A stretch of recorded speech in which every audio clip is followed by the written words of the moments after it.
Good evening, Pinas.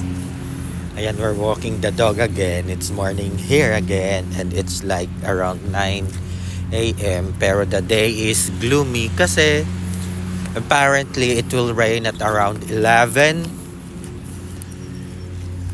until 5 in the afternoon. Kaya it's a bit cold today. Nagmo-mower ang HOA. Naku, sisirain ang aking mga halaman. Ayun, see you.